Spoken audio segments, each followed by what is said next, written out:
नमस्कार। आज एक बहुत महत्वपूर्ण विषय आपके समक्ष हम लेकर आए हैं और वो 12 की 12 राशियों के लिए बड़ा ही महत्वपूर्ण होने वाला है। कारण क्या है कि शनि का वक्री होना, मार्गी होना, अस्त होना पूरी खगोलीय घटनाओं को प्रभावित करता है और उस पर असर डालता है। मुख्य कारण क्या है कि शनि न्यायाधीश है और सृष्टि के बहुत सारी राशियों को प्रभावित एकदम करता है। क्विक एक्शनेबल प्लेनेट कहा गया है इसको शास्त्रों में। इसके अलावा और भी कई सारी वस्तुएं ऐसी हैं या कई बातें ऐसी हैं जो आपको प्रभावित करती हैं।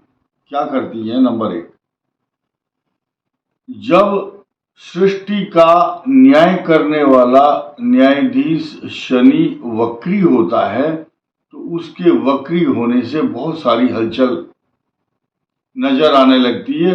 चाहे भूकंप का प्रकोप हो, प्राकृतिक घटनाएं हो या मंगल के साथ उसकी दृष्टि हो तो उसके अलग इम्पैक्ट होते हैं, तथा बृहस्पति की और उसकी आपस में दृष्टि होना अलग इम्पैक्ट है।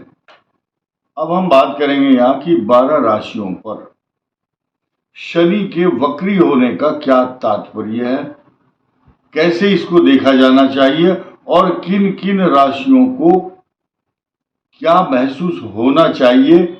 छोटी सी बात है, ज्यादा बड़ी बात नहीं है। आप ये समझिए जैसे मकर राशि पर इसका प्रभाव चल रहा था तो कुछ राशियां साढ़े साथी धैया से पीड़ित थी। कुछ समीकरण बदलेंगे। अब कैसे बदलते हैं समीकरण? नंबर एक, जिन जिन राशियों पर अब 12th हाउस या सेकंड हाउस में था, किसी के भाग्य स्थान में था, तो किसी पर धैया और किसी पर साढ़े साथी का इम्पैक्ट कुछ बदलेगा। 139 दिन तक 139 डेज यानी कि 15 नवंबर को शाम को 7:53 पर 15 नवंबर के दिन ये दोबारा फिर उसी पोजीशन में जैसे थे ऐसा ही हो जाएगा। अब किन किन राशियों को लाभ होगा, किन किन राशियों को हानि होगी, आइए जानते हैं। नंबर एक, हम शुरू करेंगे मेष राशि से। मेष राशि के 10th हाउस में 10वें भाव में जब मंगल जो मेष राशि का स्वामी हुआ और उसके 10th हाउस 10वें भाव में जब शनि का गोचर होगा, यानी कि वक्री होकर के प्रभाव किस पर डालेगा? मकर राशि पर। तो नौकरी, व्यापार, प्रतिष्ठा, मान सम्मान, तरक्की, पिता की तरक्की तथा और भी कई सारी चीजों को ज्यादा लाभ इसलिए देगा क्योंकि बृहस्पति की दृष्टि भी उस पर होगी। तो पॉजिटिव इफेक्ट समझिए आप इसको। राहु 12वें क्या इफेक्ट दे रहा है, मंगल क्या देता है, उसका हमारे इस प्रिडिक्शन से अभी फिलहाल हम इसको अलग रखते हैं, नहीं तो कुछ लोग बोलेंगे आपने कंफ्यूज कर दिया हमें। कंफ्यूज मत हो आप। अब आया वृषभ राशि। वृषभ राशि के भाग्य स्थान में शनि होगा, आपके भाग्य को उन्नत करेगा, तरक्की देगा, मान सम्मान देगा, कहीं से लॉस नहीं होने वाला। आया मिथुन। मिथुन को हम अलग श्रेणी में रखते हैं। चार राशियां अलग श्रेणी में, तुला, मकर, कुंभ और मिथुन। मिथुन, तुला, मकर, कुंभ के लिए अलग इम्पैक्ट होगा, उनकी चर्चा लास्ट में होगी क्योंकि इन 4 राशियों के लिए अलग इफेक्ट होगा। अभी जिन पर शुभ प्रभाव है उनकी चर्चा करते हैं। तो मेष, वृषभ पर अच्छा इम्पैक्ट हुआ और कर्क पर भी जो ढैया 139 दिन तक असर करने वाली थी उसका असर खत्म हो जाएगा। कर्क के लिए पॉजिटिव होगा। क्यों होगा? क्योंकि आपके 7th भाव पर बृहस्पति की भी दृष्टि चल रही होगी जो पहले नहीं थी। अब पॉजिटिव इफेक्ट होंगे। अब सिंह राशि पर आइए। छठे भाव में शनि का प्रभाव देखने को मिलेगा। त्रिकट एकादशे राहु, त्रिकट एकादशे शनि, सर्वारिष्ट निवारणम। जो समस्या सिंह राशि वाले झेल रहे थे उसके इंपैक्ट अब बदल जाएंगे। कारण क्या है कि छठे भाव में ऋण रोग शत्रुओं का विनाश तो करता है। अब एक नया समीकरण यह होगा कि शनि की राहु पर भी दृष्टि होगी, अष्टम भाव पर सिंह राशि वालों के, लेकिन ये दोनों मित्र हैं परस्पर, तो वो शत्रु भाव से नहीं देखेगा। अब आया कन्या राशि का। कन्या राशि का जो सप्तम भाव है उसको राहु पहले से ही पीड़ित किए हुए।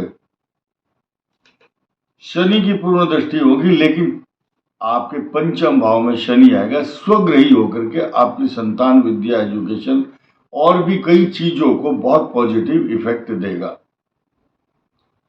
और तुला राशि की बात हम बाद में करेंगे। होल्ड कीजिए आप। कौन?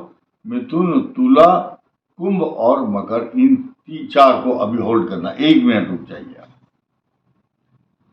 फिर आया वृश्चिक राशि। वृश्चिक के लिए शुभ फल देगा और ढैया का 139 दिन का बैड इफेक्ट खत्म। 139 दिन का मतलब बहुत होता है, 5 महीने लगभग मानकर चलो, तो 1 महीने का सुख भी बहुत होता है। तो उसके बाद धनु के लिए पॉजिटिव इफेक्ट देगा। धन स्थान में शनि आएगा और इसकी सारी पॉजिटिविटी आपको वृश्चिक को और धनु को मिलेगी 100%। अब आया मकर। मकर को हम बाद में लेंगे, कुंभ को बाद में लेंगे। अब लास्ट राशि आई मीन। मीन राशि के 11th हाउस पर इसका पूर्ण प्रभाव होगा और उस स्थान पर बृहस्पति की दृष्टि भी होगी। आप चारों तरफ से विजयी होंगे और आपकी जो डिप्लोमेसी है, आपकी बातचीत, आपका व्यवहार, आपकी कुशलता, आप उसमें निपुण होंगे और वो सफल भी होंगे। कई बार आदमी जो चाल चलता है, कई बार चाल सफल नहीं होती, लेकिन अब मीन राशि जो भी चाल चलेगी वो सक्सेस होगा। अब हम 4 राशि जिनको हमने होल्ड कराया है, अब उनकी बात करते हैं। पहले करते हैं मिथुन की बात। मिथुन के अष्टम भाव पर शनि का इंपैक्ट वक्री होने के बाद होगा, तो इनके लिए अगले 5 महीने तक ढैया का प्रभाव होगा। ये स्थिति 29 जून से शुरू होगी, लेकिन पहले से ही prevention is better than cure. जब बाढ़ आती है, बाढ़ आने से पहले ही बांधते हैं नदी के किनारे पर गवर्नमेंट या समाज के लोग। अब आपको करना क्या है? मिथुन राशि को ज्यादा सावधान रहना है, अपनी संतान की रक्षा करनी है। जो स्टूडेंट है उनको अपनी परफॉर्मेंस पर ज्यादा ध्यान देना है। पहले से ही पूर्वाग्रह से पीड़ित होकर जब मनुष्य काम करता है तो अपने बचाव के साधन ढूंढ लेता है। जब आपको ये पता हो कि आपके घर में कोई कष्ट आने वाला है तो उसके लिए पहले से रेमेडी तैयार रखते हैं। मेहमान आते हैं ना, तो उनके लिए चाय, पानी, भोजन आदि की व्यवस्था करते हैं। ठीक इसी प्रकार अब हम आते हैं तुला राशि पर। तुला राशि के चतुर्थ भाव में एक प्रकार से जैसे शनि की ढैया होती है, तो ये 5 महीने तुला वालों का जो इम्पैक्ट होगा वो चतुर्थ भाव में शनि, देखिए क्या इम्पैक्ट होगा। भूमि, भवन, वाहन, सवारी, प्रॉपर्टी, पैसा, जायदाद, इसको बोलते हैं एक रात में किस्मत बदलती है कई बार। और अचानक धन का लाभ भी होता है। अचानक भूमि खरीद फरोख्त का काम भी हो जाता है। स्थिति ये बन रही है आपके लिए अच्छी, लेकिन ढैया तो अपना काम करती है। आपके द्वादश भाव में जो केतु चल रहा है वो एक्सपेंस तो कराएगा, इसलिए शत्रुओं का नाश, रोगों का नाश, परंतु धन, भूमि, सवारी, प्रॉपर्टी, जायदाद, इस काम में आपको अपने अचानक धन को एक्सपेंस करना पड़ सकता है। So you should control your budget, economise your expenditure in every month. Be careful. अब कुंभ राशि पर शनि चल रहा था, शश योग बना करके बड़ा मजबूत हष्टपुष्ट बना रखा था कुंभ को, लेकिन अब ये जो सिचुएशन आई है, कुंभ से वक्री रेट्रोग्रेड मोशन में होकर के मकर में आया। तो मकर में आने के बाद मकर राशि को प्रभावित करता है, क्योंकि अब मकर पर आने के बाद, क्योंकि मकर राशि पर मूल त्रिकोण नहीं होता शनि का, लेकिन प्लस पॉइंट क्या हो रहा है कि मकर राशि पर शनि का प्रभाव होगा वक्री होकर के, बृहस्पति भी देखेगा, इसलिए मकर को भी आप पॉजिटिविटी की दृष्टि से देखिए।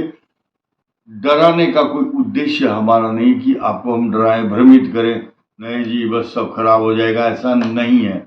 अब कुंभ के लिए विशेष चिंतन करने की बात है, आत्मचिंतन, आत्म मंथन, आत्म विश्लेषण, आत्मदर्शन करना है कुंभ राशि को, क्योंकि सारी की सारी योजनाएं तो शनि की कुंभ राशि पर बैठ कर के ही बनाई गई हैं, क्योंकि यहां से ये रेट्रोग्रेड मोशन में आया है और कुंभ को ज्यादा कष्ट देगा। क्या क्या कष्ट देता है? पैरों में दर्द, अधिक खर्च, नेत्र पीड़ा, और जितना अपेक्षित धन आना चाहिए वो आता नहीं है, और अप्रत्याशित रूप से, इसको बोलते हैं एक्स्ट्रा ऑर्डिनरी, खर्चा ज्यादा हो जाता है। अब आपको डरना नहीं है, लेकिन आपके लिए जब ये ग्रह आ ही गया है तो इसका के द्वारा उत्पन्न जो भी क्रिया है, जो भी विधि है, जो भी नियम है, जो भी इम्प्लीमेंट होगा, उसका सामना करना है, अगर वो नेगेटिव है या पॉजिटिव है। तो शास्त्र क्या कहता है कि आप कुछ जंगल में शेर मिल गया अचानक, तो आपको सूझबूझ से काम लेना है। भयाद भयम लिखा है, भय से तब तक डरना चाहिए जब तक वो आया ना हो। अगर कोई भय सामने आ गया है तो उसका मुकाबला करना चाहिए। शनि का ये जो परिवर्तन है या वक्री होना है, तो इन राशियों को अपने हिसाब से पॉजिटिविटी धारण करते हुए सकारात्मक दिशा में चलना चाहिए। ये ग्रहों का बदलना ये अपने आप में एक विशेषता होती है, लेकिन आप किस दृष्टि से इसको लेते हैं, नकारात्मक सोच की दृष्टि से इसको ना लें, क्योंकि दुनिया पहले भी चल रही थी जब मकर राशि में शनि था, और आज शनि आएगा, दुनिया वैसी की वैसी ही रहेगी। थोड़े से परिवर्तन होते हैं। अभी हम अगले कुछ वीडियोस में ऐसी बात करने वाले हैं, आप लोग सब बुद्धिमान व्यक्ति हैं। 13 दिन का एक पक्ष आ रहा है, अधिकांश रूप से 16 दिन, 14 या 15 दिन का एक पक्ष होता है, पखवाड़ा पक्ष, लेकिन अब की बार 13 दिन का आ रहा है। एक 93 में भी इस प्रकार का एक पक्ष आया था, महाभारत काल का जब युद्ध हुआ तब भी 13 दिन का पक्ष था। उसमें ना रक्तपात, मुंडमाला, छत्रभंग, शासन परिवर्तन, इस टाइप की घटनाएं, साथ ही साथ अगला जो मास होगा उसमें 5 शनिवार और 5 शुक्रवार होंगे। ऐसी स्थिति में एक नया योग बनता है। ऐसी स्थिति में भी अराजकता तथा शासन परिवर्तन के योग बनते हैं, ऐसा शास्त्र कहता है। तो आगे उन वीडियो में हम चर्चा करेंगे। इसी के साथ साथ मीन राशि जो है, मीन राशि के 12th हाउस पर शनि जो अब चल रहा है उसका वहां से पलायन होगा। कैसे? शनि 12वें भाव में है तो एकादश भाव का फल देगा। एकादश भाव का फल देगा तो मीन राशि को लाभ होगा। तो मीन को इसलिए हमने लास्ट में लिया क्योंकि मीन लास्ट राशि है, लेकिन खुशी का समाचार देना था, इसलिए सहज भाव से हम चाहते हैं मीन राशि के सभी जातक खुश रहें, प्रसन्न रहें, और अगले 5 महीने तक इतना कोटा तैयार कर लें पैसे का जो आगे के लिए भी उनको काम आए। इस वीडियो में इतना ही। धन्यवाद।